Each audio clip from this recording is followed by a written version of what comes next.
At this Westech Manufacturing Conference in downtown Los Angeles, the mayor pitched plans to consolidate skills training between the high schools, the community colleges, and the trade schools, a unification that would result in one-stop shopping for job seekers. Where somebody can fill out an application and say, I want to be an aviation mechanic, and know about 2 or 3 programs without having to hunt each one out. But I also want to plant the seeds early on to get the skills in science, technology, engineering, arts, and math education. Garcetti says LA and the nation are ready to dominate the industry again, with rising fuel and labor costs plaguing China, our main competitor. The vice president of Flow Water Jets says LA also needs to be more business friendly. Well, Mayor, I would tell you, I've been at this show for 30 years here with the company, and we've seen in the last, maybe it's been 7 or 8 years, a dwindling down of the attendance of the show. So do what you can to give some tax incentives for businesses to stay in California and in this city. To etch out more winning teams in LA's business sector. In downtown LA, Gil Reyes for LA This Week. Though manufacturing jobs have declined in Los Angeles, the city still ranks 3rd in the nation for manufacturing employment. Only New York and Houston rank higher. LA takes a stand to ensure the well-being of elephants. Police raise awareness on Craigslist scams. Also, the LADWP is making it even easier to conserve water on your lawn. These stories and more in City Beat.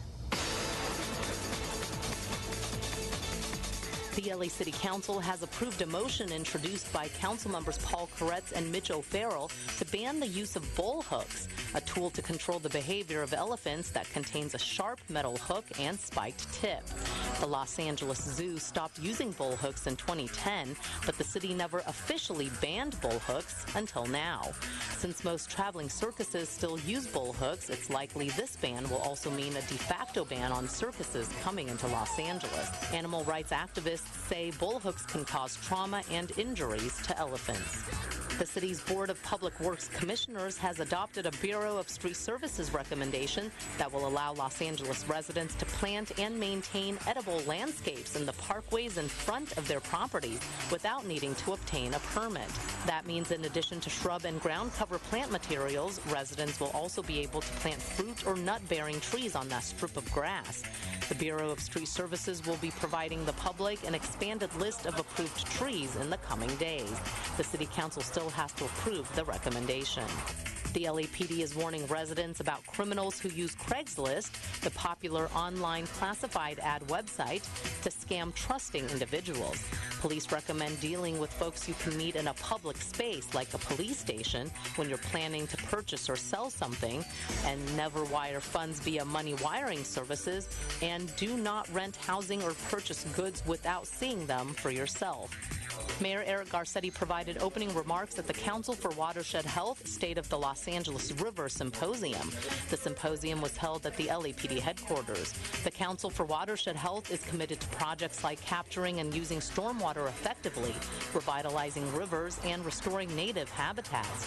Mayor Garcetti praised measures like the Prop O stormwater bond for helping to clean up LA's rivers and public spaces.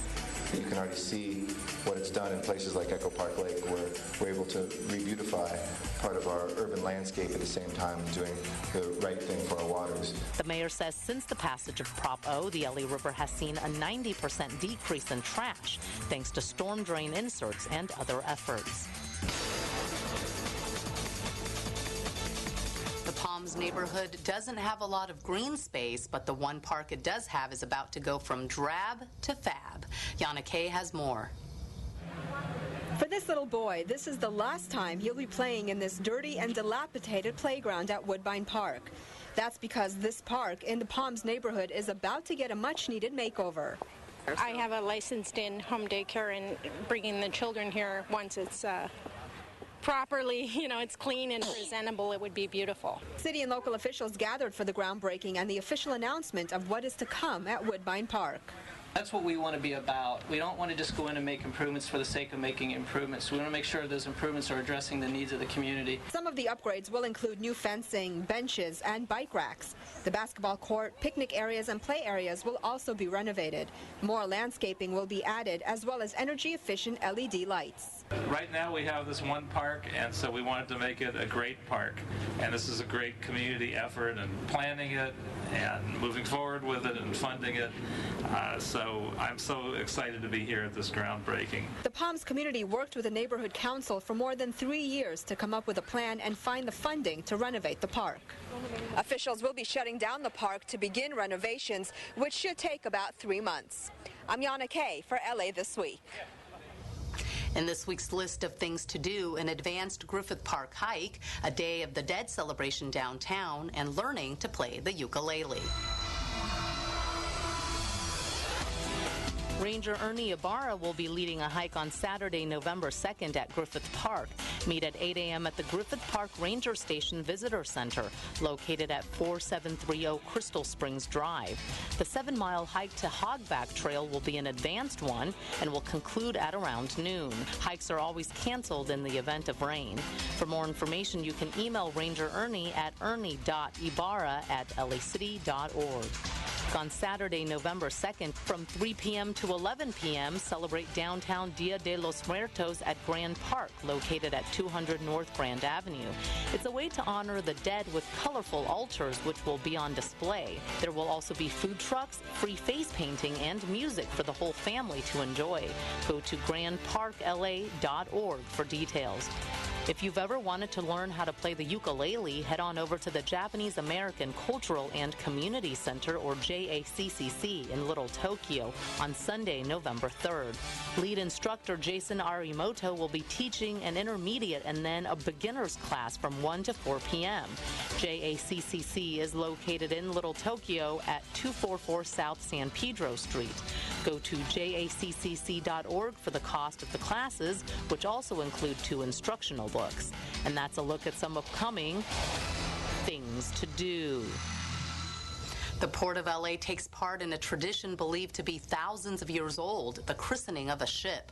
Brasha Goel not only emceed the special ceremony, she takes us up close for a look at APL Savannah.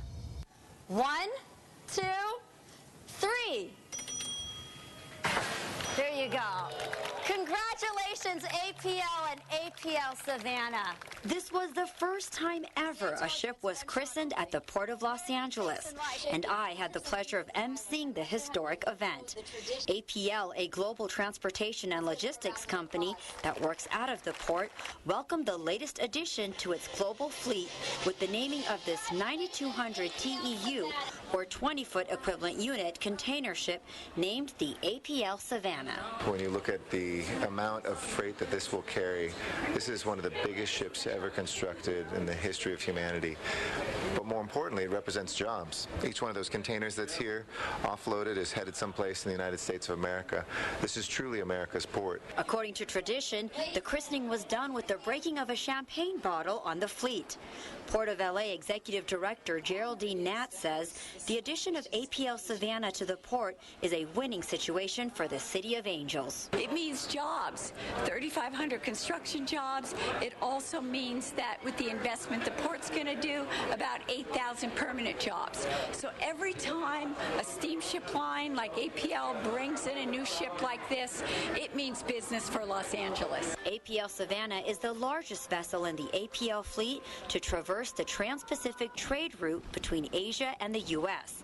What's more, this vessel is designed for greater operational efficiency and is more environmentally sustainable. Not only will our new builds reduce operating costs, they will also reduce fuel consumption and emissions. The mayor and other dignitaries had the opportunity to not only tour the vessel, but they also got to sound the whistle.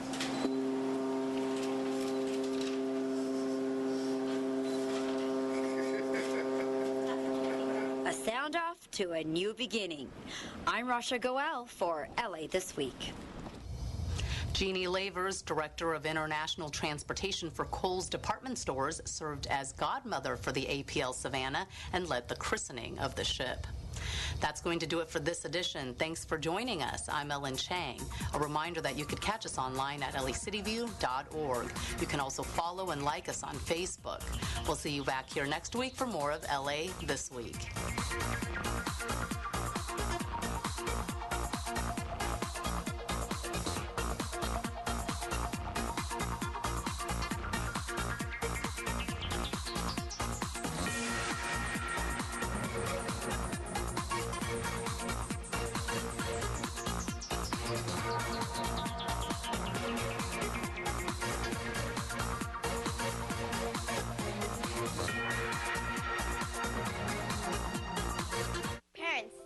English faculty, mom, dad. Today's lesson, how to exercise with your kids and save the planet. First, you must believe. B, that your children really are the future. Second, you must do. Instead of jumping in the car, let's go for a walk, or a run, or even a bike ride. No pollution, no oil, no gas. And as long as we obey all traffic safety rules, we're cool. Lastly, you have to live. Live into our big, beautiful, healthy future. Be, do, live. Watch the road. Hello, I'm Eric Garcetti, Mayor of Los Angeles. As your mayor, my #1 priority is keeping our communities safe. Unfortunately, domestic violence affects too many of our residents. And in times of economic hardship, instances of domestic violence increase even more drastically. The City of Los Angeles is dedicated to providing all victims and survivors of domestic violence the resources they need to get help. To experience or witness an act of violence in your own home at the hands of someone you love is life-altering. But today, I'm here to tell you, you are not alone, and you can get help. As a father and as mayor, I come to you with a message. Domestic violence is a crime. It is unacceptable, and it needs to stop. If you or someone you know is a victim of domestic violence, call 911 or contact the National Domestic Abuse Hotline at 1-800-799-SAFE or go to and click on Get Help for resources. Hi, I'm Renee, representing for Juventus from Van Nuys. You're watching LA City View, Channel 35, our city, our channel.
Good morning, everyone. Today's date, November 1st.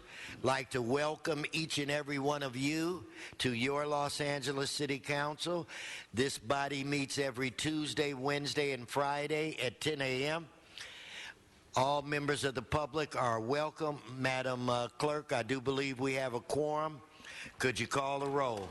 Blumenfeld, Bonin, Buscaino, Cedillo, Englander, Fuentes, Huizar, Carrasco, Corrin, Lamonge, Martinez, O'Farrell, Parks, Price, Wesson. 10 members present, a quorum, Mr. President. Okay, first order of business. Approval of the minutes.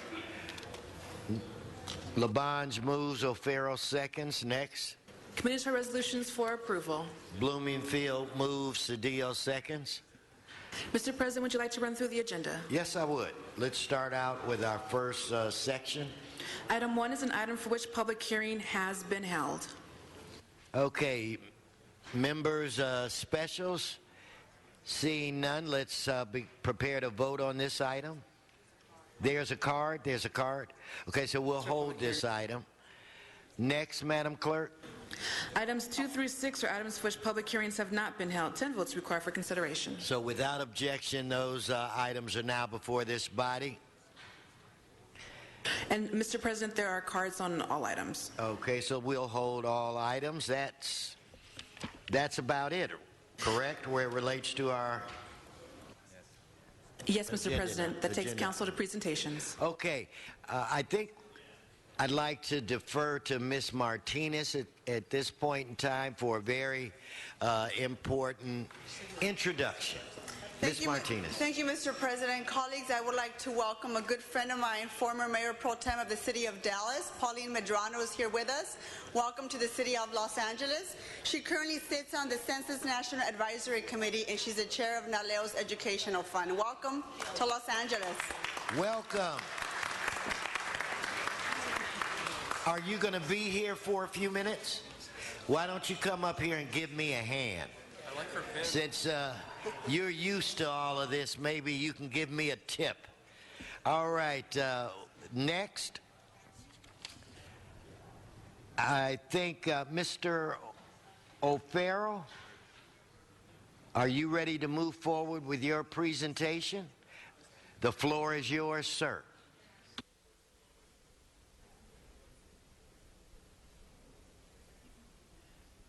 In fact, Mr. O'Farrell, I'm informed that Mr. Cedillo has a quick intro. Mr. Cedillo? Yes, Mr. President, I'd like to take an opportunity. We're very honored and privileged to have the CEO of Azteca America, the Spanish language television station, which has 77 outlets throughout the nation. One of the fastest growing Spanish language media outlets is here with us today. We are here partnering with them on a program that we call Get to Know Obamacare. And we are highlighting the importance of the program of the ACA. We are highlighting that importance for the Latino community because, as we know, they are one of the communities that has been most underserved in the area of health care.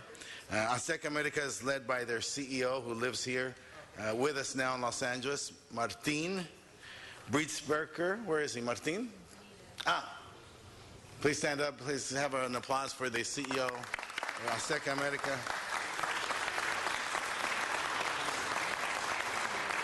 Mr. President, you'll appreciate this. While others are caught up in the rancor of Washington, the imperfections of the execution, we know that health care for so many who don't have access to it is so important. And you know that, and I know that personally. And so to have a television station commit themselves and to be part of this program of a rollout, of informing the public, to not get caught up in the dialogues of Washington, D.C. and the rancor, but to focus on the importance of the dialogue within the family and the choices that they must make is critical at this time. For the nation, for the state, for the city, and in particular for those of Spanish language background and heritage, those within the Latino community. It's imperative for them to participate in this program, to put the politics aside and put the program and the policy first. So I thank you for this opportunity to introduce Azteca America for their great public service. Thank you, my dear friend. Okay, before I go to you, Mitch, Ladies and gentlemen, let's give a welcome home to former president of this council, Alex Padilla. Alex, give a wave. Let's give Alex a round of applause. Good man, a good friend. LaBonge, go to your... Mr. LaBonge is the one member that speaks from every seat. Okay, so Mr. O'Farrell, and he's my dear friend since 1987. Mr. O'Farrell, the floor is yours. Thank you, Mr. President. Colleagues, the green ribbons that we're wearing signalize Runaway and Homeless Youth Awareness Month. And I have a delegation who's going to be joining me here at the moment, and among this delegation today is Heather Carmichael of My Friend's Place, the Executive Director, Mark Supper, Los Angeles Youth Network Executive Director, Ann McConville, Los Angeles Youth Network, Javon Wilkes, Brizzy Foundation Career Counselor, Mira Manek, Hollywood Homeless Youth Partnership, Advocacy and Policy Consultant, Milton Smith, Connect to Protect, Los Angeles Director, Allison Hurst, Safe Place for Youth, Executive Director, and Chris Namath, LA Gay and Lesbian Center, Program Manager, among others standing with me today. As we help bring awareness to the issue of runaway and homeless youth in the city of Los Angeles, runaway and homeless youth are overwhelmingly young people who have been expelled from their homes by their families. They've been physically, sexually, emotionally abused or totally ignored. They've been discharged from foster care and other state custodial systems without adequate transition plans, separated from their parents by death or divorce, too poor to secure their own basic needs, and ineligible or unable to access adequate medical or mental health resources. The prevalence of runaway and homelessness youth ages 12 to 24 is staggering, with studies nationally suggesting that between 1.6 and 2.8 million youth up to the age of 24 experience homelessness at least one night in a one-year period. In Los Angeles, homeless youth is especially acute in Hollywood, where so many of our national youth who become homeless head as a destination area. An estimated 200,000 youth under the age of 18 and thousands more 18 to 24 experience homelessness each year in California. The Los Angeles Homeless Services Authority reported in 2013 in the homeless account that 4,667 youth under 18 and 4,046 youth between the ages of 18 to 24. That accounts for about 20% of our homeless population in the county of Los Angeles, youth 24 and under. They experience homelessness and face devastating short and long-term consequences from being forced to survive on the street. Lesbian, gay, bisexual, and transgender youth make up a disproportionate share of the homeless youth population, with studies showing that LGBT youth comprise anywhere from 20 to 40% of the homeless youth population, despite comprising only 10% of the general youth population. Awareness of the prevalence and tragedy of youth homelessness and its causes must be heightened to ensure greater support for effective programs aimed at preventing homelessness and helping youth remain off our streets. If I may have Mark Supper, Executive Director of the Los Angeles Youth Network, to say a few words. Mark? Thank you, Councilman. You got it. Thank you, Councilman, for having us here today. Fellow Angelinos, City Hall staff members, and especially the City Council, my name is Mark Supper, and I'm the Executive Director of Los Angeles Youth Network. I stand here today not only as the Executive Director of LAYN, but I stand here with numerous community members who have joined us here in our dedication to addressing and resolving the complex social issues that we all face. Today with us are the Hollywood Homeless Youth Partnership, the Los Angeles Gay and Lesbian Center, Los Angeles Youth Network, My Friend's Place, Safe Place for Youth, Children's Hospital of Los Angeles, Step Up on 2nd, Covenant House, Connect to Protect, Jehovah's Inc. is all with us today. In addition to this, we also have youth that are with us that are involved in our programs. All of our organizations know that these youth find their way to homelessness most often at no fault of their own. Every day, our staff hears stories of youth fleeing sexual and emotional abuse or being physically pushed out by their parents or guardians unwilling or unable to care for them, or discharged from the foster care system without adequate resources or transition plans. Many youth are forced out because of their sexual orientation or economic poverty. When all of us open our doors to youth, we provide a breadth of services, including mental health, drop-in center, emergency shelter, transitional and permanent supportive housing, mental health, health care, life skills, education, and employment services. All of our organizations here today are dedicated to ensure that these young adults are supported in their endeavors and move away from the crisis of homelessness into a healthy, successful life. While homelessness youth face unique challenges, they are amazing and they are resilient young individuals. Like your own children, they thrive when given the opportunity and support. We all know that no one individual, no one organization, or one neighborhood can end homelessness alone. So we have come together as a community to create the Los Angeles Coalition to End Homelessness, a county-wide body of private and public community organizations, funders, and policymakers. We would like to extend an invitation to City Council to join us at our next meeting in January 2014 to help us reduce and end youth homelessness. It is my honor, it is our privilege to be here, and thank you for the City Council to help us recognizing November 2013 as Runaway and Homeless Youth Awareness Month. It is my distinct honor now to introduce one amazing individual who is an alumni of Los Angeles Youth Network and is one that is personally an inspiration to me and to all of our organizations who may have had difficult challenges through his childhood going up through the foster care system, but today will stand in front of you as an amazing, dedicated, and successful and young adult. I'd like to introduce Javon Wilkes.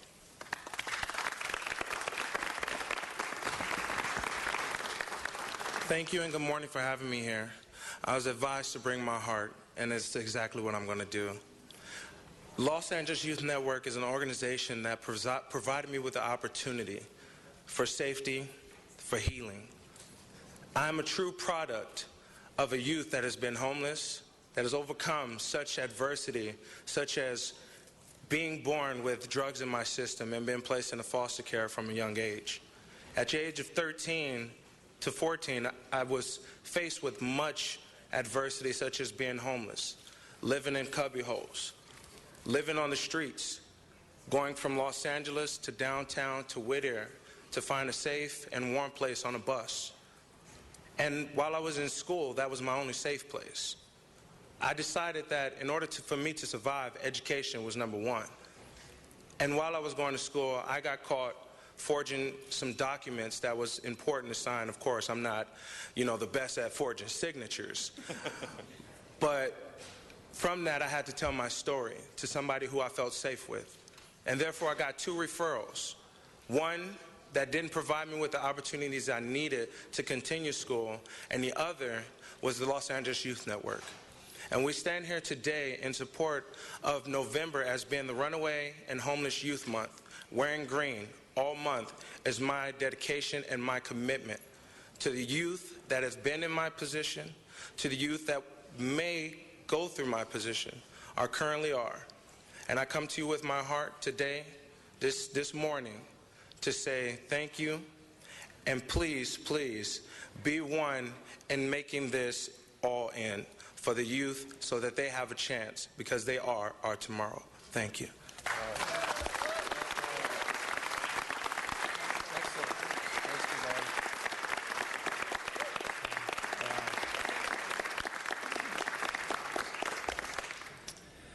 I want to just take a quick moment and recognize someone from my staff who is dedicated just as an individual on this cause and who is point from my office on homelessness, the whole array and spectrum of homelessness, and that is Mary Rodriguez. Mary, just...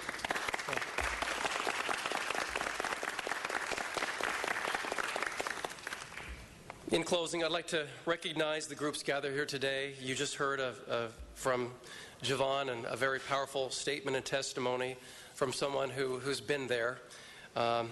Individual schools, communities, businesses, local governments, we need to take action to help eliminate runaway and homeless youth in Los Angeles. And I know that we're all committed to the cause here on the Los Angeles City Council.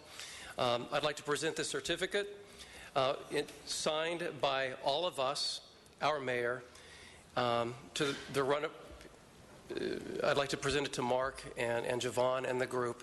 Runaway and Homeless Youth Awareness Month. Congratulations. Let's end homelessness. Thank you and God bless you. Actually, are we going back? Let me take some here. Okay, a quick one here. Go ahead and touch. Grab this, Javon. Okay. And we'll go this way.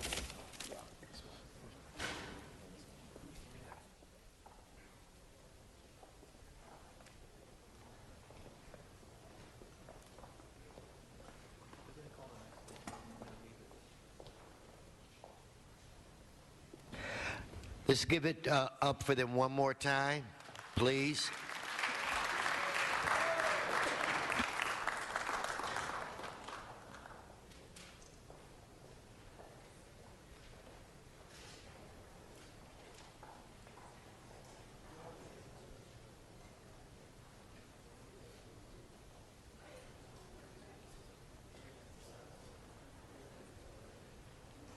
In fact, Mr. Weezer, I have to go to Mr. Price, and then you'll be after Mr. Price.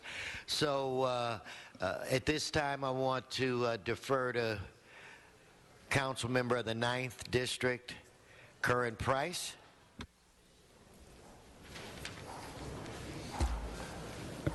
Thank you, Mr. President, members. It's really with a great deal of pleasure today that I recognize the Urban Teens Exploring Technology. Urban TXT. This is an outstanding, come on up, gang. Yeah, come right behind me here. This is an outstanding nonprofit who's developing technology leaders here in South Los Angeles by teaching coding and other tech skills to inner city teens. Urban TXT runs a 15-week computer programming academy where male youth, 7th to 11th graders, are immersed in an intensive high-tech curriculum where they plan, design, and develop their web applications to address specific social issues in the community. On Summer Academy, the Summer Academy culminates in a demo day, which I was fortunate to attend, and witness firsthand the collaboration, innovation, and confidence of these TXTers as they presented their projects and newly created online applications to an audience of friends, family, instructors, judges, and tech communities. Urban TXT was recently asked by TED, the internationally renowned nonprofit dedicated to spreading ideas, to speak at an event in Florida, giving them a national platform for pushing empowerment of our youth. Thank you to founders Oscar Minivar and Roxanne Mendez and the rest of the team for their dedicated service and commitment to empowering the youth in our community.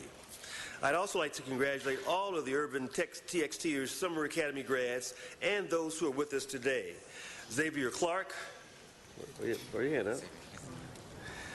Amir Brazil, let's give him a round of applause. And Jonathan Marcelino, who continue to work closely with Urban Tech to inspire and encourage other teens to be technology leaders in our community. So I'd like for Oscar just to say a few words, Mr. President, with no objection. Fine.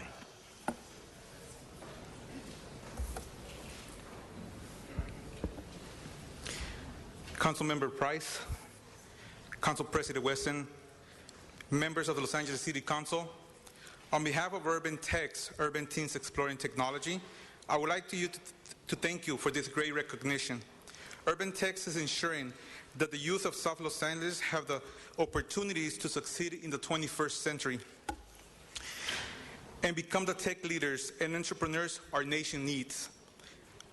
Pablo, Xavier, Jonathan are here today. They're examples of confident, strong-minded, academically and technologically driven young men who are setting the new trend of what it means to be a young man of color. Urban Tech's youth are changing their communities through technology by developing apps that address health issues and access to college.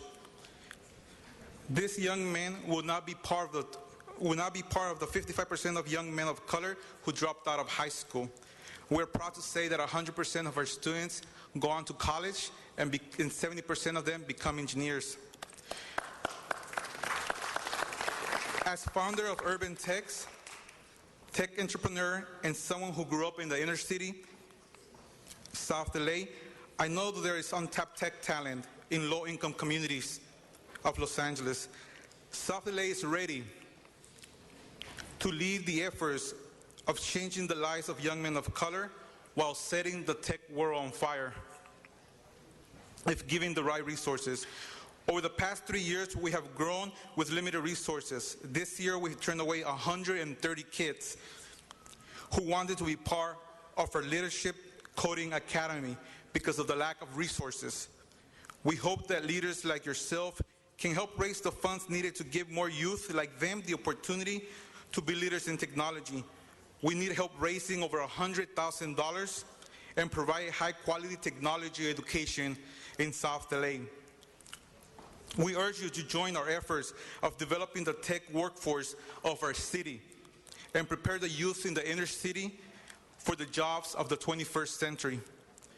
With your support, we know that not only can Urban Techs continue to succeed, but with the right support, we can go into any community of our cities and bring our model so every kid in Los Angeles can be a technology leader. Before I end, I want to thank Roxanne Mendez, Juan Vasquez, Griselda Vargas, Ulises Sanchez, Susie Rayo, Mario Hernandez, Edison International, Durfee Foundation, Google, LK3, our parents, and our youth for their hard work and support. Thank you very much.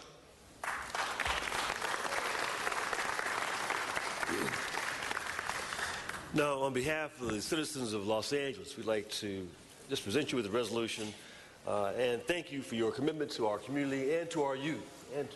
Keep up the good work. Come over here, side.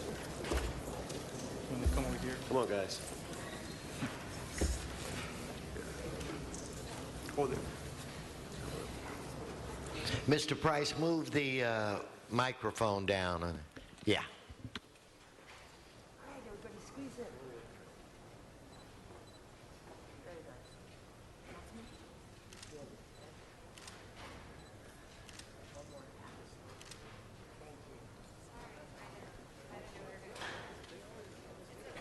Thank you, Mr. Price. At this time, we'd like to turn the chambers over to Mr. Jose Huizar for a very special presentation.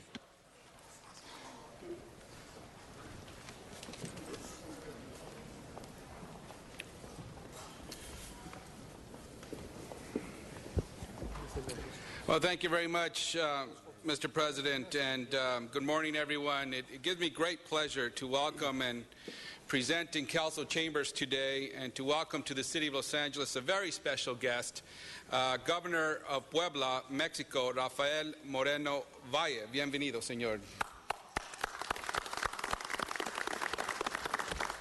Colleagues, this is the governor's second visit to Los Angeles since his election victory in July of 2010.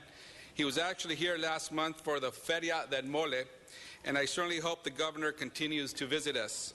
Governor Moreno Valle's visit is no coincidence. It aligns perfectly with the strong relationship that we've been developing over the last few years between Puebla and the city of Los Angeles.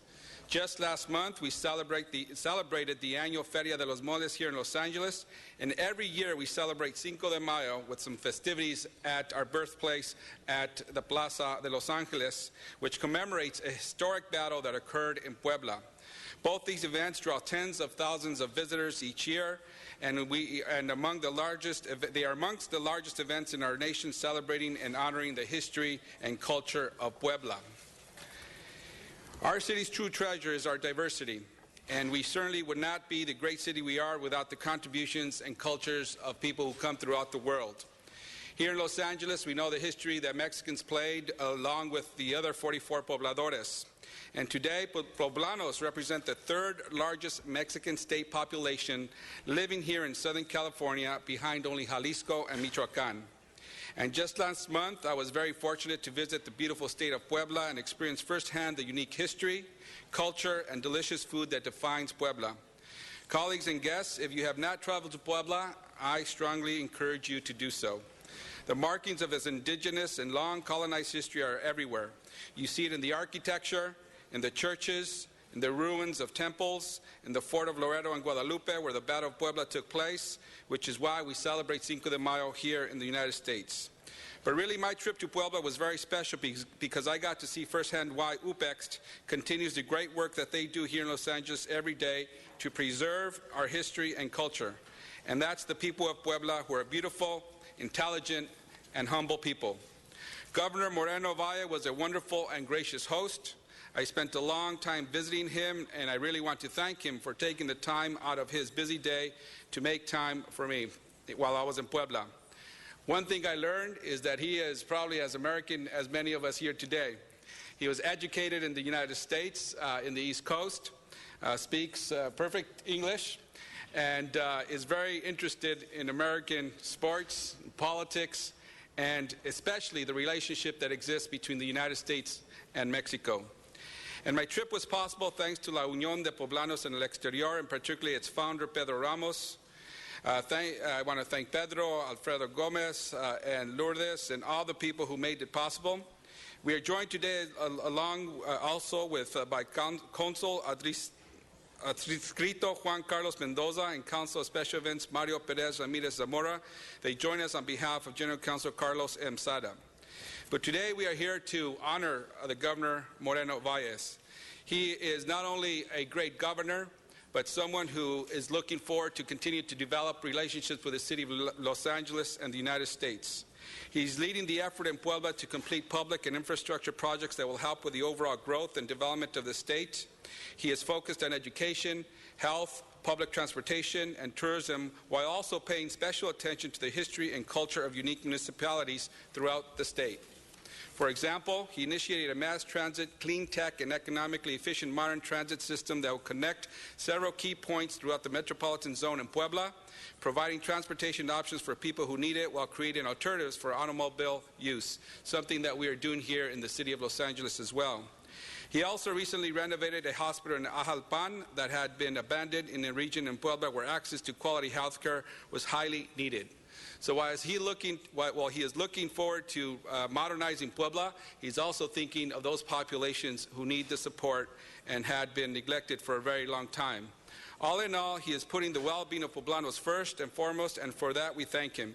He really is working hard to improve the lives and future prospects of Poblanos in Puebla, as well as those here in the United States. Governor Moreno Valle is also the current president of the National Governors Association of the Republic of Mexico, representing the interests of all governors in Mexico and the overall development and growth of Mexico. He is a leader among leaders, and colleagues, I ask you to get to know him because he is moving quickly and fast in the political infrastructure of Mexico. We are honored to have him. If you listen to his priorities and policies, they sound a lot like ours. We share history, culture, and a desire to improve the lives of those we represent. Please welcome to our council chambers and to the city of Los Angeles with a warm welcome, Governor Rafael Moreno Valle.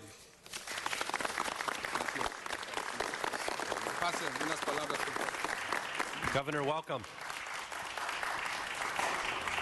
Es un privilegio para mí, a nombre de los poblanos, recibir este reconocimiento, esta proclama del Consejo de Los Ángeles. It is a privilege for me to receive this. It is a true honor for me, on behalf of the citizens of the state of Puebla, to receive this proclamation from the City Council of Los Angeles.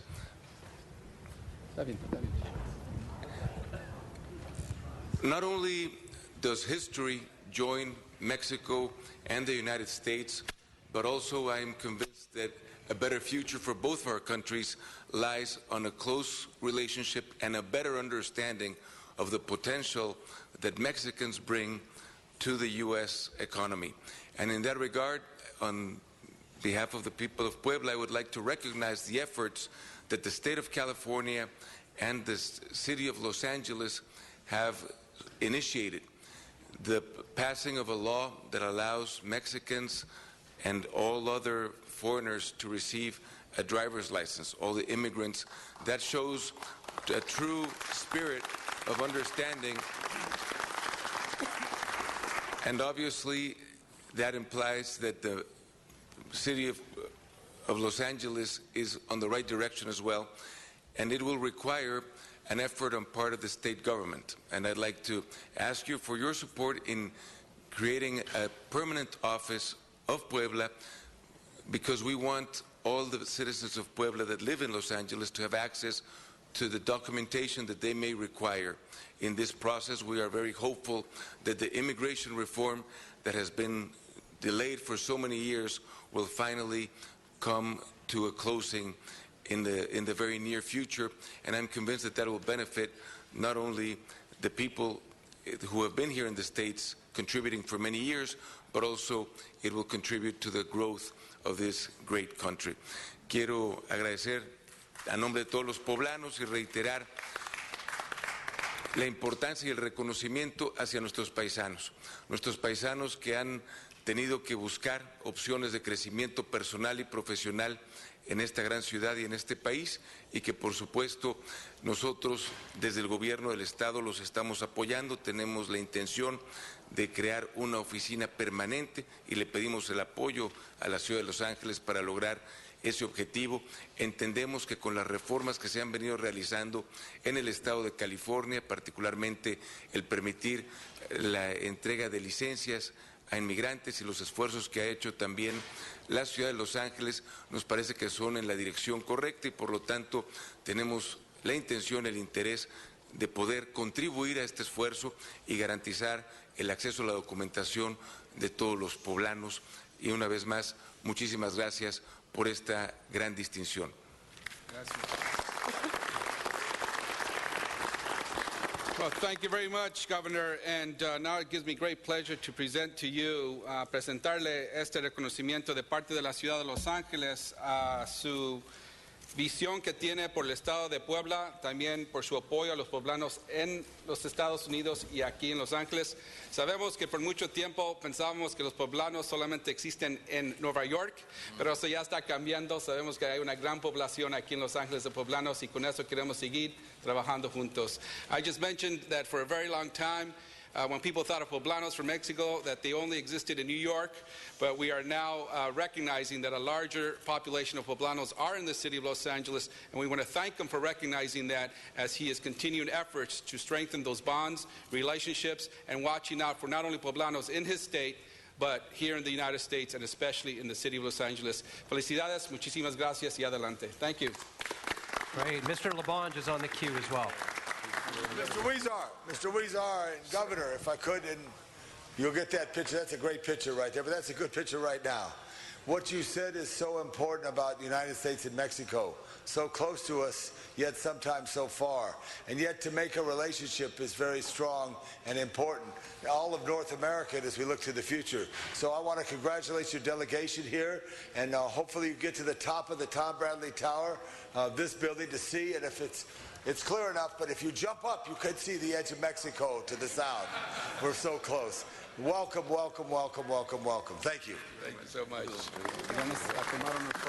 Great, thank you. Thank you very much.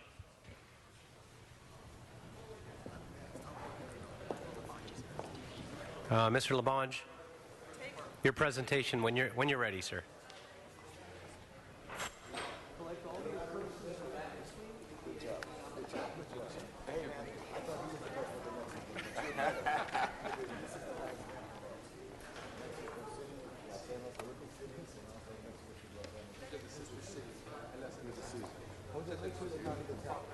Make sure you take it to the top. You betcha. Thanks for your work. You got it. Good job. We'll make sure Thank you.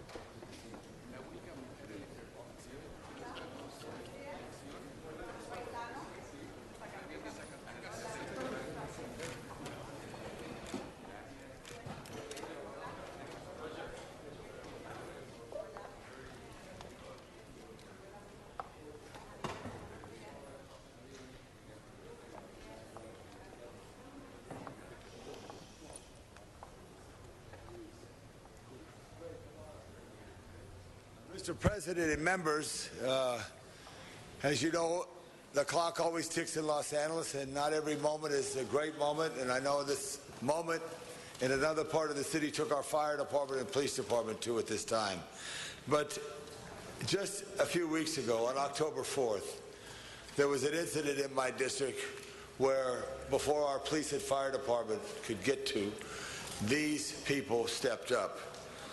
On Friday, the 4th of October, late in the afternoon, the 10th floor at Tower 34 in Park La Brea, there was a blaze which continued and was confined to the master bedroom and the bathroom of this apartment 10H.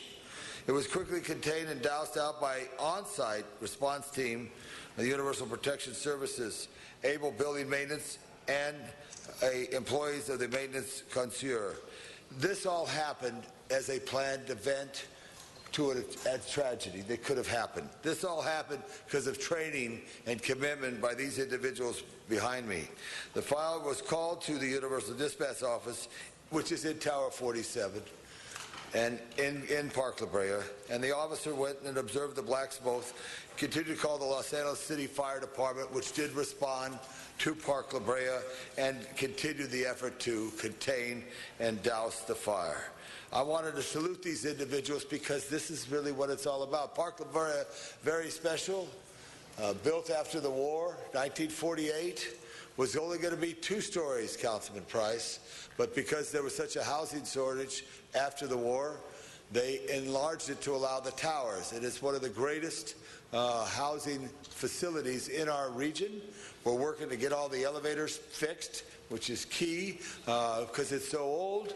There's a little niche in the elevator system, which I'm working with the Tenants Association and management. But on the 4th, boom, you were there to help and save people. And so, Antonio Reyes, I want you to step up here right now. On behalf of the City of Los Angeles, we salute you for your bravery and for your services to the community, for the action at 4:46 in the afternoon on the 4th, for all the work that you did in helping and saving people. You're truly an angel in the City of Angels. My pleasure. Thank you. I want to say John's last name right. John? Torado. Torado. Big John. Thank you. John, congratulations for your work. Juan Guzman. Juan. Good job, Juan. Where'd you go to high school? Go to high school. All right. John's a great graduate of Bell High School, and I say that with pride because there was many people in the high school at Bell, and Nuri, you would know, when Bell High School had to go other places to play during their tough times, they made fun of Bell. We don't make fun of Juan. He was there for us. Good job, Juan. Thank you very much. Go Eagles. Louis Vera. Good job, Louis. Good job, Louis. Where did you go to high school? Gardena? Yes. Gardena High School in the 15th District. And I want to say it right, Victor. Fonseca. Victor Forseco, the captain. Good job, Victor. Where did you go to high school? DBM. Where is that? Right here off Beltry. What is it called? DBM. DBM, what's Downtown Magnet? Downtown Magnet. Councilwoman Martinez, I asked her where he went to high school, she said DBM. And the guy said, DBM. DBM, okay, I knew it as Downtown Business Magnet, but it's all by initials now. But anyway, these are our young people who went to our schools who have these roles and jobs to make a difference when there's an emergency, and they absolutely did. Greg, I want to call you up to say something on behalf of Park La Brea as the superintendent of all the Park La Brea complex of 11,000 residents. That's correct. Thank you very much, Councilman. My name is Chris Scroggin, and I am the acting general manager at Park La Brea. And I would like to, echo my appreciation for the people that were awarded here. I'd also like to point out that Tony Reyes, in particular, out here, he's been with Park La Brea for close to 20 years now. This is his second time responding first to a fire and putting it out. Good job. But thank you for everybody back here. I would like particularly to put out to, I would like to thank John the most. He was the person that was alert in the floor above, responded, pulled out the hose, and did a great job, ran towards danger when the rest of us would run away. Thank you. Thank you very much. Thank you. Let's give them all a round of applause. Before you do, Mitch, one more reminder. Madam Clerk, do we change the clocks this weekend? Spring forward, fall back. That's also a reminder when you mentioned, and you talked about Mr. Reyes. Check our smoke detectors. Check our smoke detectors. Have a fire safety plan. certainly any large complex does, like Park La Brea, but they were there. Congratulations. Let's give them a big hand Let's now. give him another round of applause. Thank you, Mr. Labange. Thank you. Okay, with that, we're going to go ahead and take all the current items 1 through 6, and we've got John Walsh, if you want to come on up.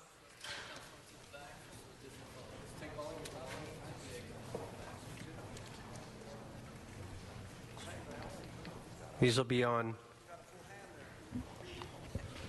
1, 2,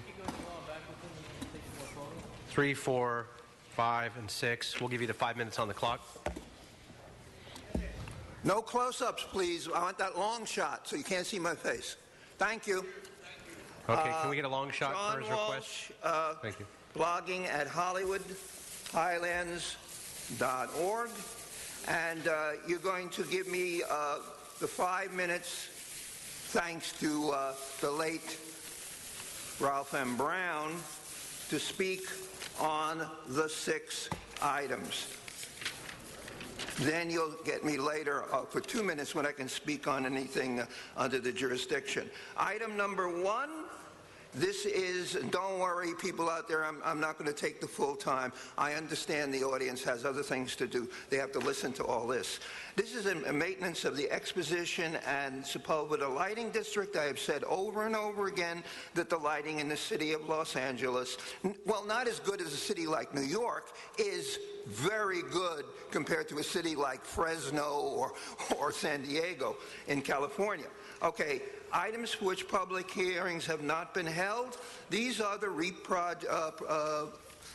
properties. Always like to see where these neighbors, these are the rogue landlords who refuse to make, remember, I've told the people who watch this, if you have any violations, you bring it to the city. If the landlord doesn't correct it, the city comes in and no longer does the landlord get your rent. The city gets your rent to the landlord improves things. I've never had a landlord that bad in LA, but some people have. Okay, South Denker, 57th Street, East Garnett, North Gulf. You see a trend on where these are usually not on the west side. They're the slumlords. These are the slumlord types. Okay, number 3 is relative to my good friend, Councilman Labange, regarding the transfer of funds for various traffic signal installations. Okay, let me tell you on the traffic installations what's happened.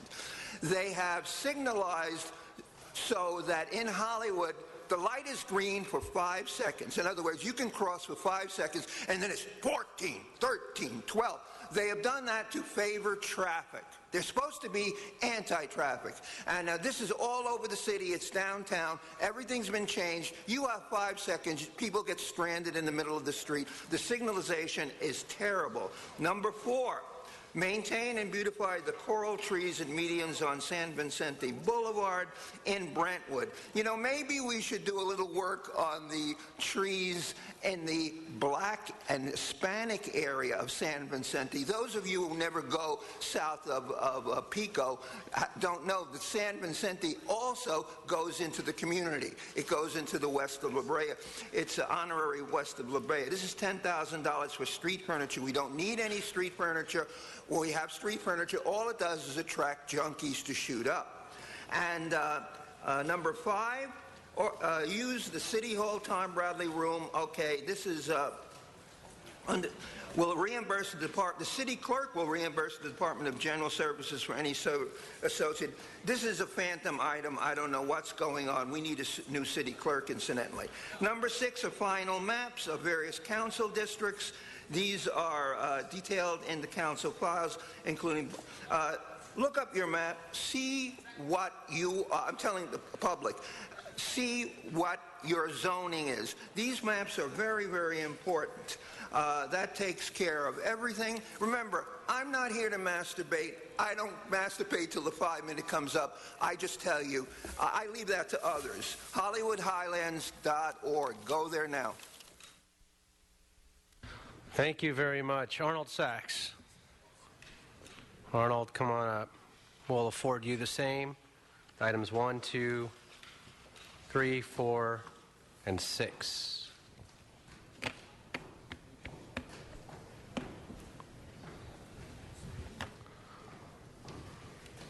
How are you doing today, Arnold? Oh, I'm fine, sir. How are you today? I'm very good, thank you. Thank you very much, Arnold Sachs. And I did hold 5 items. Appreciate you putting them up there. Again, I held also for the lighting districts. And again, it's my concern, not so much what's going on. It's what you hear a lot about in state legislation and what they do at the state legislature is a cut and paste where they make bills up and then they change the language of the bills. And this is improvement and maintenance. But when it comes back for a second reading, it'll come back as a maintenance, as a fee generated for the maintenance of the lighting district and not the improvement necessarily. And the improvement in his assessment that's done to your property in addition to the maintenance for the lighting in and of itself. Because when you improve property, your property value goes up. Keep that in mind. And the rent escrow account program, and again, I brought this up several times, there was motions about how many properties in the city have been checked out through rent escrow and the housing authority and the code enforcement unit. And yet, the same general city council has yet to collect any money from rehabilitation on foreclosed properties that have fallen into disrepair. And it's a matter of personnel and how you use it. When you can get $1,000 to put towards the city's general fund by initiating action against property owners who have let foreclosed property fall into disrepair versus minimal amounts for Mr. President, he is not talking minimal about the amounts, you know. Okay, if we can keep it, we've For got all the minimal amounts of all rent the items escrow, you would be doing so much more to add money for the quote-unquote, who knows, next budget hearing, bankrupt city. That being said, we have item number 4, and this again is street furniture revenue. Again, not money considered part of the general fund, money that goes to the council district and ends up in the council office. And notice the difference between the 3 of them. The general fund that goes to pay for salaries of, quote-unquote, the coalition and other city services, the council district, and the council office. And these are cookies that go to the council office for them to spend. And item number 3, it mentions that the transfer of AB 1290 funds for various traffic signal installations. And various traffic signal installations were also covered by Measure R and of Metro's 5-point plan, the part of local return. That's a 15% local return that's supposed to be returned to the communities. So instead of using Measure R local return funds, the council looks for other forms of revenue that again don't go to the city's general fund but end up in the council district and the city council office. And what it doesn't mention in this item is what happened to the funds that were originally allocated for the street lights to be installed that are now covered by different funds. A, you don't know how much it is, and B, you don't know where they ended up. Maybe you might want to call your council office and ask if A, they get AB 1290 funds, because not all council offices get that money, and B... I don't know if the AB 1290 funds are part of this particular one. B, if they do get AB 1290 funds, how much do they get? And what are they using them for? And we'll talk about that usage a little later in public comment. And then finally, the Quimby fees that are generated for these projects via rezoning and remapping. And the Quimby fees, again, to be used for public parks. Again, there should be an option in these reports. A, City Council has looked into creating parkettes in certain areas of the city and city districts.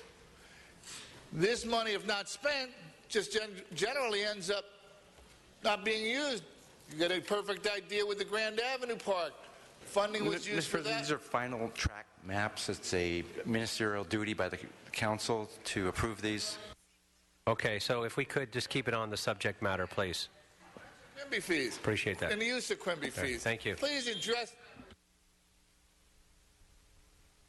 All right, seeing no other speaker cards, it'll be items 1 through 6, colleagues. Items 1 through 6. We'll go ahead and open the roll, close the roll, and tabulate the vote. 13 ayes. I believe we have a special, or is there one still being circulated? Yeah. We'll go ahead and, while that's being circulated on the special one, Mr. Koretz. Yeah, I'd like to call item 6A urgent forthwith. Okay, that'll be the order without objection. And with that, we'll go ahead and open it up for item 1A is the special. And first, I believe Mr. City Attorney, we've got to have findings. Okay, this is for the Rule 23. Correct. Thank you, Mr. President. Since the posting of today's agenda, the LAPD has requested that council offer a reward for information leading to the arrest of the suspect in the hit-and-run killing of Kenneth Lloyd Hamilton on Soto Street near Lancaster Avenue on October 28th at 5:33 a.m. Immediate action is required in order to apprehend the suspect for the safety of the community. Council must first make findings pursuant to Government Code Section 54954.2 before considering the substantive motion. Okay, Mr. Huizar, did you want to make the findings? So can the city attorney read them into the record, or, okay, yeah, so I think we need to take the vote on the findings first, and then I'll speak on the item. Thank you. Great, we'll go ahead and take the vote on the findings to hear this matter. If we can open the roll, close the roll, and tabulate the vote. 13 ayes. Okay, that item is now before us. Mr. Huizar. Thank you very much, Mr. President. I believe we have some officers here today, Captain Young and Officer Padilla and other officers who could speak on this as well. They are at the podium. But if I could open up by saying that we had a very tragic event on October 28th at approximately 5:33 a.m. when 55-year-old Kenneth Lloyd Hamilton, an off-duty Los Angeles probation officer for Eastlake Juvenile Hall, was riding his 2007 Honda CBR motorcycle southbound on Soto Street near the intersection of Lancaster Avenue when a four-door silver 1996 through 2000 Honda Civic DX was traveling in the southbound number 1 lane of traffic, did a lane change into the number 2 lane of traffic, and collided with Mr. Hamilton. The impact from the collision caused Hamilton's motorcycle to collide, then collide with the curb, causing him to be ejected from his motorcycle and collide with a traffic signal. Mr. Hamilton sustained extensive blunt force injuries from the collision and died at the scene. Central Traffic Division detectives have been unable to identify the hit-and-run driver and are requesting our assistance in approving this reward motion from the City Council as soon as possible. Although there was some extensive media coverage on this, we needed to do this reward motion as soon as possible because leads have been few. For information leading to the identification, apprehension, and conviction of the person responsible for the death of Mr. Hamilton, a reward of $50,000 is being offered through this auction. And now if I could ask Captain Young and Officer Padilla they can give a little more as to the urgency of the request and how to get in touch with LAPD to find the party at fault. Thank you, Councilman. I'm Detective Padilla, assigned to Central Traffic Division, and I have with me my captain, Captain Ann Young, and Sergeant Larry Delgado. Mr. Hamilton was a probation officer with the County of Los Angeles for just over 5 years, and he was on his way home at the time of this collision in the early morning of October 28th. Mr. Hamilton dedicated his life to helping children and young men through the sport of baseball. It was one of his passions. He served as a baseball coach for Santiago High School in Corona for 17 years. He was not only a coach on the field, but off the field as he served as a mentor for the youth and gave them direction and taught and listened to all of their concerns. He leaves behind 3 children, Kylie, 32 years old, Ryan, 31 years old, and Shannon, 26 years old. Those who knew him say that he cared about everyone and everything and was extremely reliable in being there for everyone who needed him. Now Kenneth needs our help. He was killed after completing his shift at Eastlake Juvenile Facility by a hit-and-run driver. There was very little evidence left at the scene. Mr. Hamilton's death was very violent, and no one deserves to die that way. The vehicle that we're looking for is a 1996 to 2000 Honda DX, and all our investigative leads have been exhausted. We can't solve this crime unless we get the help from the public. The investigative unit at Central Traffic Division is optimistic that a reward officer will persuade someone in the community to come forward and provide us with information that will lead to the arrest of the person responsible for killing Mr. Hamilton. Now, Mr. Hamilton's funeral services are scheduled for tomorrow at the baseball field of Santiago High School. And at this time, we would be very appreciative of your support in this reward offer. Thank you. Thank you, Mr. President and colleagues. This was absolutely a tragic incident where we had a probation officer in an accident where he subsequently died from the impact of the collision. What's more distressing is that this was a hit and run and that no one has been able to come forward with the information. Obviously, through his job, he did a lot of work for our youth, and even above, he went beyond that to, on his extra time, provide a lot of services to our young people. The family and everyone who knew him are certainly looking for answers, and we ask that anybody who does have information to this, we are now hopefully through this reward asking them to come forward and provide that information. So thank you so much. I ask for your aye vote. Thank you, and our condolences go out to the Hamilton family as well. Thank you very much. We do have one speaker card on this item. John, you've exhausted your time, but I'm going to go ahead. Come on up for a minute and share your condolences as well, if you'd like. The Brown Act says that if during the meeting you put something on the agenda... If you need to speak to the item specifically. If you can contain it to the item. You said that you're not giving me any time. It's mine. I just want everyone to understand. I said we've had it on we've had it on national networks. We've had it in the LA Weekly. I want everyone to know that any time you step into a crosswalk, you may be hit and killed by a hit-and-run driver. Their percentage that they catch is almost zero. All these rewards almost uncollected. If I'm wrong, shove the truth down my face. And the reason it is this way in this city is because we have the most liquor licenses and the most retail liquor in America.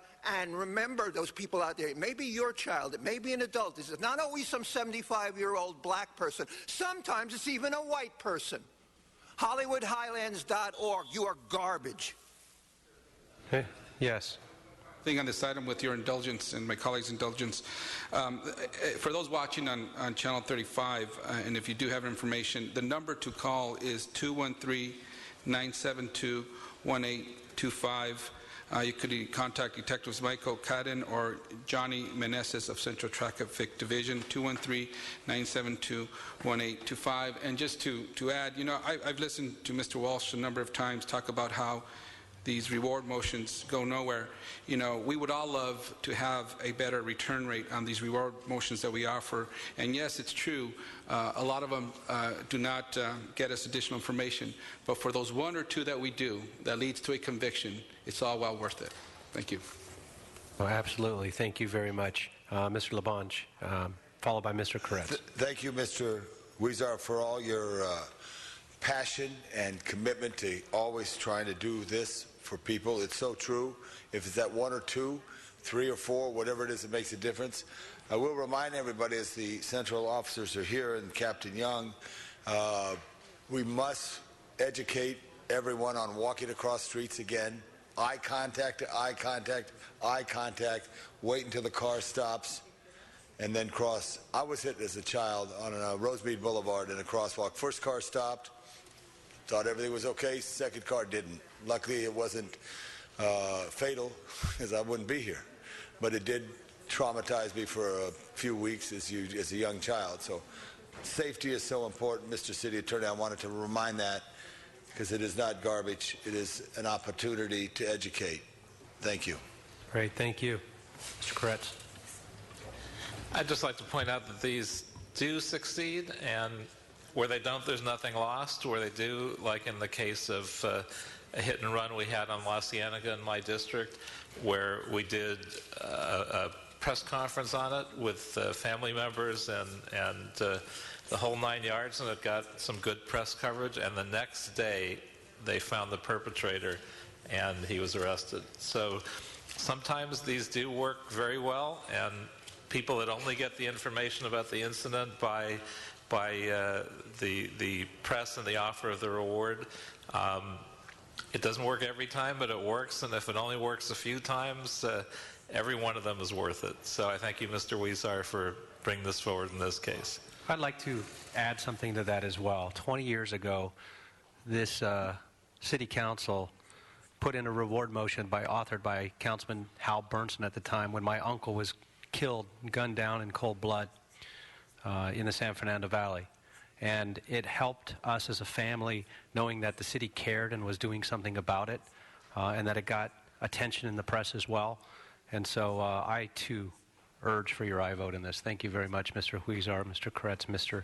Labange, for those thoughts. With that, if we could open the roll, close the roll, and tabulate the vote. 13 ayes. Okay, with that, thank you very much. And we'll send that forthwith as well. And we'll go ahead and now open it up for general public comment. Candido. How you doing, sir? Good morning, sir. Good morning, sir. Always good to see you. Candido Maris, proud resident of the 12th District, and honored to be represented by you, sir. Because in our district, we get things done. It's amazing what can happen when you have leadership. With me is Mr. Jim Piper and Mr. Roland Guevara. I want to thank you for honoring the young people today, especially the homeless and runaways, because too many people want to give up or judge these young people and say, well, they're no good, they're evil, they're useless. And yet, when you look deep and inside them, they're good people, and all they want to do is be loved. But they've been damaged, and so many things have happened to them. But there are people in this world that judge first, and then because their kids are doing fine and because their things are going well for them, they should thank God and say, what a blessing that my child or my grandchild is doing well, because one day maybe it could happen to you. So never, ever give up on a child. And we want to thank and honor those people who are there to help these youth. You know, it's easy, again, to give up, but Kenneth, this gentleman, probation officer Kenneth Hamilton, who was working with youth before he was struck down, he was a hero in our area. There are many heroes in our district who are doing great things. Just like in the Van Nuys area, Mr. President, we come to you, it's been over a year. Monica Benavides, she's ill, she's in her 80s, and yet it's taken a year for any kind of response, and yet in December we'll have the family there again, and God willing she'll still be alive, and that someone who gave everything, who when Van Nuys and on Delano there was a dump there, and she would go out there and clean it up and then sell tacos and hot dogs with Mr. Nardi Bernardi and our former councilman to get things done. You know, hopefully we'll get it done. Also, Mr. Parks, I want to thank you for the kindness. Every time we step into this room here, you're very kind to us. And to the other new councilmen, Mr. Price, Mr. Blumenfeld, even Mr. Cedillo, I haven't really met him, but one last thing. Point is, when we call and we ask questions, staff is wonderful. They return calls. They answer questions. Thank you so much. Thank you very much. Thank you. I want to make sure I got everybody, because it's you got them all. Thank you very much. Mr. O'Farrell, your office has been very kind too. Brian Barajas.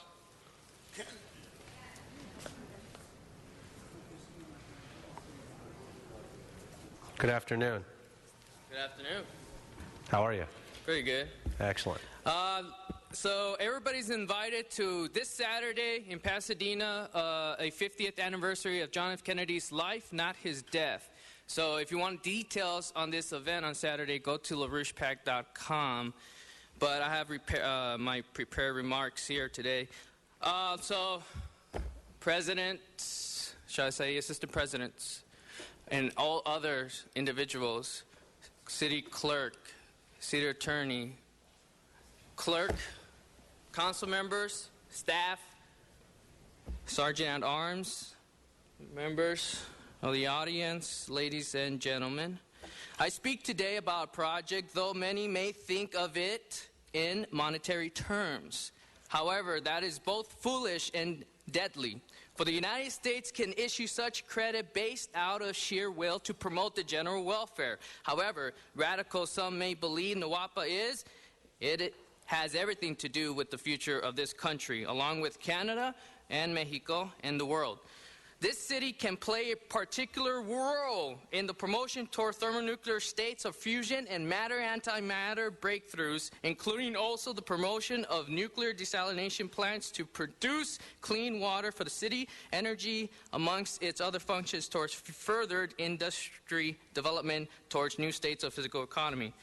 If the North American Water and Power Alliance is to be made possible, it will take the sheer will of the people, their representatives, and international cooperations amongst our union for the sheer benefits of the whole. I share this vision so that future generations will live. In the words of William Mulholland, there it is. Take it. Thank you, Dr. Williams.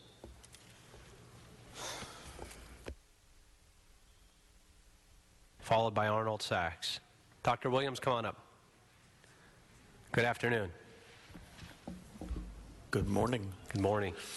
Dr. Tom Williams, LA 32 Neighborhood Council, also Sierra Club Water Committee and reviewer of the U.S. Army Corps of Engineers Integrated Feasibility Report. Oh, guess what? Alternative 20 obligates the City of Los Angeles to do the full remediation of the 1909 or earlier piggyback yards, sometimes called the LATC or Transportation Center. It's on Mission, south of Maine. It's been there since at least 1909. However, the Corps of Engineers could only find a map of 1955 because apparently they don't go online and do anything. We have a problem there. Alternative 20, which is a very nice restoration, and I'm all for restoration, done some myself. It obligates the City of Los Angeles to all costs of remediation of the land and the purchase and a few other things without even figuring out how much it will cost. Not even a gross estimate. It's going to be huge because it's a huge piece of property and has been contaminated by asbestos, PCBs, oil and gas, oils, and more oils and metals for over 100 years. It's going to be a very costly item for the city. We don't need it. I would love it if we could get it free and have UP do the remediation, but that's not the obligation that the draft integrated facility and feasibility report requires. And the EIS will be going to November the 18th. So watch out. Thank you. Got it. Thank you.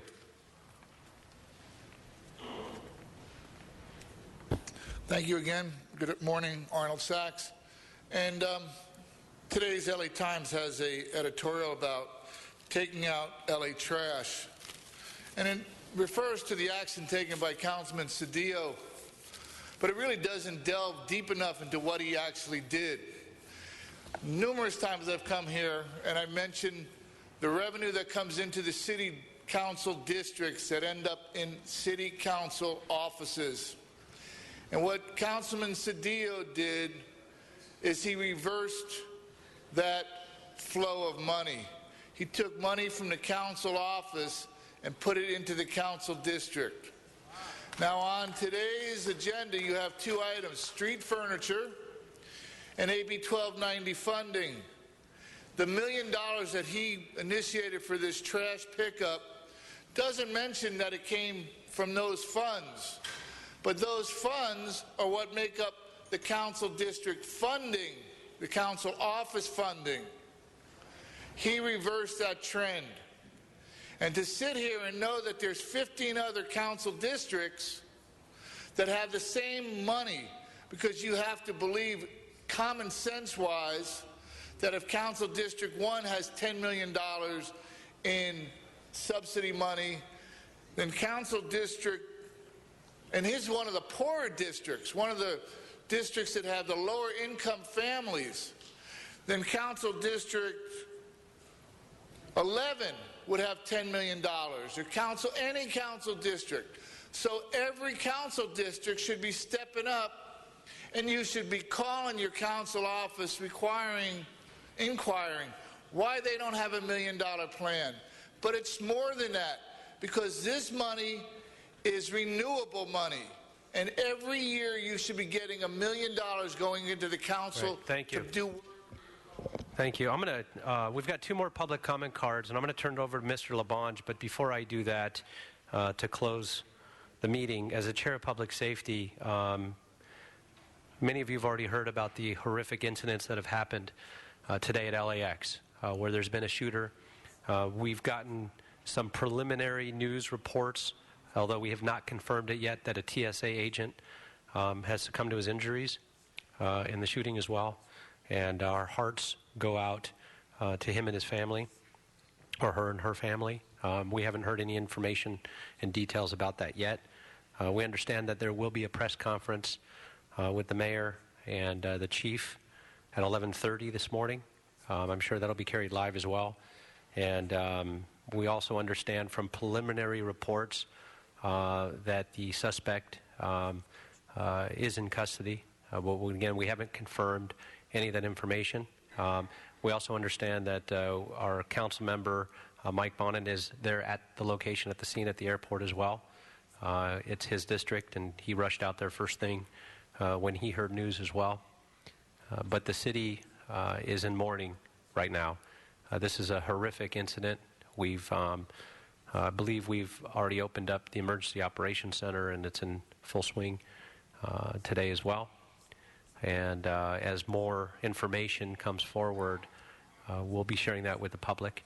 But wanted to let everybody know that all flights to LAX right now, to and from, I believe, are grounded at this point. That's what the media has shared as well. And so we will, when we adjourn, Mr. LaBonge will adjourn with that in mind. But with that, go ahead and turn it over to Councilmember Tom LaBonge for these last 2 public comment cards, please. Thank you.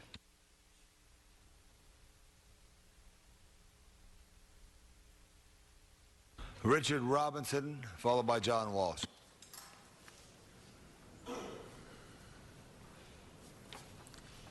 Mr. President and members, the melting pot in America is boiling vigorously.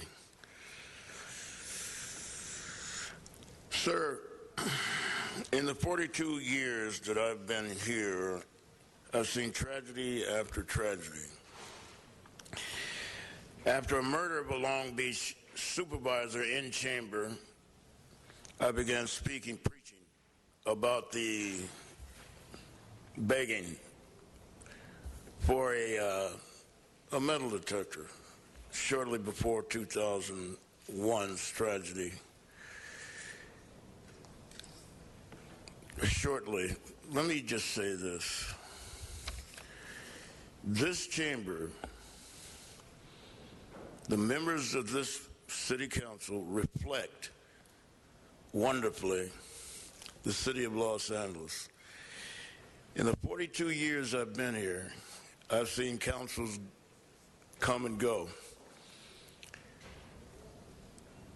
But for the first time, the sense of representation is here. There are going to be tragedies. With time, I'm going to tell you this. God's in charge, and he knows that the bosses like you are capable, and we're going to get through these tragedies. Thank you, sir. Thank you, Richard. I'd like to call on John Walsh. John Walsh, always a pleasure to speak in front of you. Councilman Labange. I'd like to state that we've heard that someone who switched to Englander's office, a staff member, was told to anglicize his name. His name was Hispanic, but he was told to anglicize. HollywoodHighlands.org, it'll be up there. I'm not sure if there is an FBI undercover agent in the room now at this moment. Come to our website. Go to Al Jazeera's website, and you will find out, you will see a 120-page report. The names of the city councilmen have been redacted. This is a report of an undercover FBI agent. Come to my website, HollywoodHighlands.org. Go to Mayor Sam's website if you want to read it. You can go to Randy Economy's website. There's a lot going on. On my website, I will announce later today another separate adulterous affair that concerns a city councilman and a woman who was pimped by his deputy to her. What makes this one different, and you will see all this will be put up there, no allegedly, and if you want you can sue me for libel. This one is an interracial affair. That's something new. You will see this. As far as what's happening at LAX, I say to all tourists, stay away from the city. The world, it's out of control. This man had a rifle. He shot people. This city is out of control. Do not come here. As far as what's happening, we have, I don't know if there are any FBI agents undercover in this audience now, and the two undercover agents that were a man and a woman, that's the new wrinkle. It's a wonderful document. It's 120 pages. Find out what's really happening in this city. HollywoodHighlands.org for the truth. That completes public comment. Madam Clerk, what's before us? Council has motions for posting and referral. So ordered. Any announcements? Mr. Fuentes? Mr. Chair, two announcements. The first is that this Saturday in Sylmar, Dia de los Muertos, Day of the Dead at Pioneer Cemetery. It's a free event. It's from 3 to 9 p.m. They're partnering the San Fernando Valley Historical Society along with Tia Chucha's cultural coffee shop. They're having a free event to the community, inviting the community to attend. And then the next announcement, members, is today is the 1st of November, and I know that Councilmember Krikorian's office and Councilmember Buscaino's office have helped bring awareness to men's health. And on the eve of closing breast cancer awareness, most of us wore pink. Many of us helped people understand that cancer strikes everybody. October was about breast cancer awareness. November is about men's health, in particular with prostate cancer. We know that 1 in every 2 men will be diagnosed with cancer in their lifetime, and prostate cancer is a leading cause of cancer death among men. In 2013, we know that 238,000 men will be diagnosed with prostate cancer, and we know that there will be 8,000 new cases of testicular cancer diagnosed this year. It's important for men and women alike to be able to go to their doctors. Cancer is something that is best handled when we know sooner than later the circumstances that people have, which is why November is such an important month in communities like mine, where we have a real challenge with health care and a real challenge getting our men to the doctor's office. So today is Shave the Date. Everybody has a clean-shaven face, most of us. But you now get a chance to grow a mustache. And in my council office, we are going to form a team. We have Mo Bros and Mo Sisters who are helping us make sure that we get awareness out there about this important month. So you will see for the first time ever what I will be called a mustache on my face, Mr. Blumenfield. I've never had one. I don't know that it will be truly a mustache, but I invite my colleagues, including our Mo sister Martinez here, to help us bring awareness to men's health and Movember this month. Thank you very much. We look forward to seeing if you could do that, Mr. Fuentes. Mr. Cedillo. Just want to announce that today is the day of the Garfield Roosevelt rivalry, the 79th battle between the Roosevelt Rough Riders from Boyle Heights over on 4th Street and Mott, and the Garfield Bulldogs. I'll just leave it at that. What a great tradition it is. And it's at East Los Angeles College Stadium, which is very special. Second most watched high school game in America. In America, which is very special. Great tradition. Mr. O'Farrell. Thank you, Mr. President. Colleagues, everyone listening, we have a wonderful elementary school in Elysian Valley called Doris Place. We also have a wonderful group there of parents that have gotten together to advocate for the school. They're called Partners of Doris, or POD. They'll be hosting a Doris Place Elementary School Fall Festival event today, which will start at 2:30 and go until 8 p.m. It's at 225 Doris Place. There will be food, games, prizes, a petting zoo, and face painting. It is one of the up-and-coming LAUSD public schools. They're doing a great job over there in Elysian Valley. Secondly, on tomorrow, Saturday, November 2nd at 12 noon, I will be officiating at a ribbon-cutting ceremony for a new bike parking facility known as a bike corral. It's on Glendale Boulevard in front of Caldi Coffee over in Atwater Village at Madeira. So they've been in business for 10 years, and they have been partnering with DOT to sponsor this bike corral, which is the only third in the city of Los Angeles. So go biking, go Atwater Village, go Council District 13. Thank you, and have a great weekend. And good job, Mr. O'Farrell. Great job at Doris Place. For members, so you know, it's probably the prettiest, most photographed elementary school in LA Unified, the traditional brick. You know it, Mr. Kokorin, as well, when you come up Riverside Drive there. And across the street, Mr. Fuentes, who I thought of when you were bragging about Men's Health, I thought about my dear friend Annette Cardona, who grew up right across from Doris Place. She went to Marshall. She was an actress. And in 6 weeks, cancer got her. She was, we all know her and love her from Greece. She was Cha-Cha, Annette Cardona. So the best dancer from St. Bernadette's, as you remember. Every day's a blessing. Our health is so important. And what a good reminder it is for all of us. Seeing that, no other announcements. The last one is, remember, it's spring forward, fall back. We turn our clocks back. Check our smoke detectors this weekend. It's very important for safety. Please rise for adjourning motions.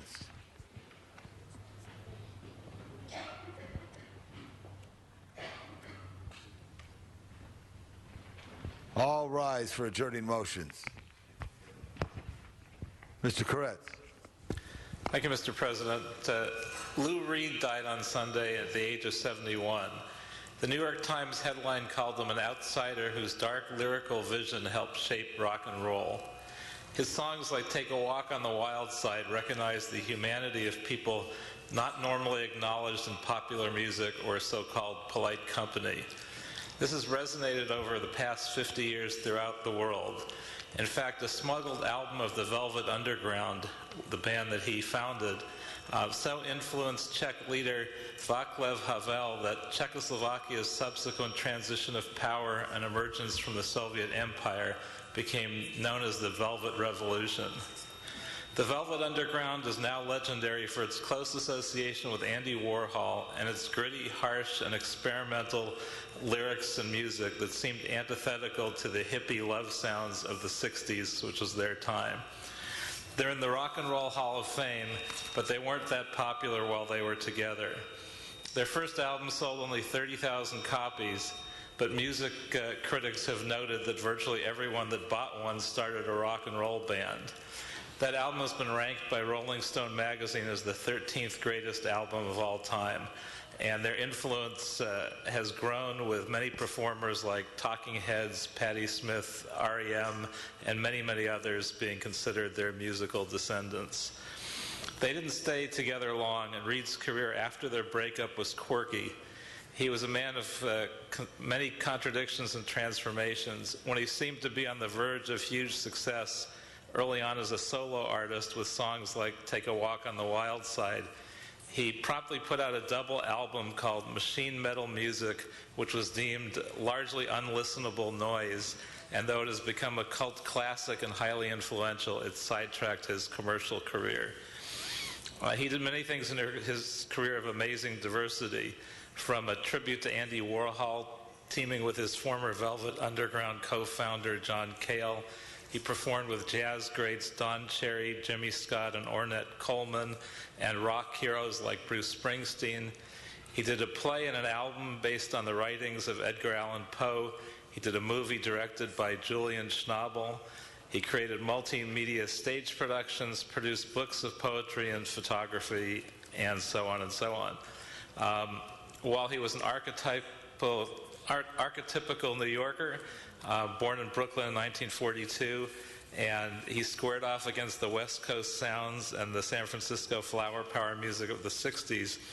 He also played in places like the Roxy, the Wiltern, and the Universal Amphitheater, and signed books at bookstores in the LA area like Book Soup, and most important of all, found a place in the hearts and minds of many people throughout Los Angeles, and he'll be missed. Thank you very much, members. Mr. Parks? I'd ask that we adjourn in memory of Elrita Malone, who passed away peacefully in her sleep at her home Friday, October 25th. She was 85. She was born in Bowling, Texas, in July 1st, 1928. She was the daughter of the late Reverend Abner and her mother, Ida Mae White. Elrita was the loving, faithful wife for 44 years of Joel Owens Malone, who preceded her in death. She gave her life to the Lord as a young child and was a loved member of her church, and she also read the Bible daily. She joined the Bright Thorn Missionary Baptist Church, now called the Spirit of Truth Church, in Los Angeles in 1959. She became one of the mothers of the church in 76 and was affectionately known as Mother Malone for more than 35 years. Ms. Malone was a fervent volunteer and dedicated activist who cared deeply about her community. She believed in the values of civic engagement and understood the important role she could play to improve the quality of life for children and families living around her. She spent countless hours working to keep her neighborhood safe. In 1973, she walked door to door and talked with her neighbors about establishing the 101st Street Neighborhood Watch and Improvement Club through the 77th Area Police Station. The organization was created that year and later transferred to Southeast Area Station in 1976. She served as a block captain for over 40 years. She attended and was involved in numerous neighborhood empowerment congresses and neighborhood police meetings in the 8th District. She resided in Los Angeles since 1959. Her life and spirit will be remembered and celebrated this morning with her services beginning at 11 a.m. at Spirit of Truth Baptist Church, where the burial will be immediately followed at Inglewood Cemetery. She's survived by her 3 siblings, 5 children, 7 grandchildren, and 7 great-grandchildren, and a host of other family members. Thank you, Mr. Parks. Members, I ask we adjourn in memory of Evangelina Gonzalez Espinoza. She's the mother of Sergio Gonzalez. And Evangelina lived a good life, 82 years old, had several children. Her son Sergio is the waiter of the year, we all know, at Musso Frank's. He's down in Mexico now, burying her, and I spoke with him, and she's in heaven. I told him Evangelina is going to meet my mom, and they're going to talk about their sons. Very special person. Also, it's so sad and taken at an early age is Dave Cervantes, Los Angeles police officer, excellent member of the Los Angeles Police Department Metropolitan Division, was a SWAT team member who did great things in great moments to help this city. He was a coach for the Centurions and also a player for the Centurions football team, and later a coach at Salesian High School here on the Boyle Heights area. Dave Cervantes is loved by all.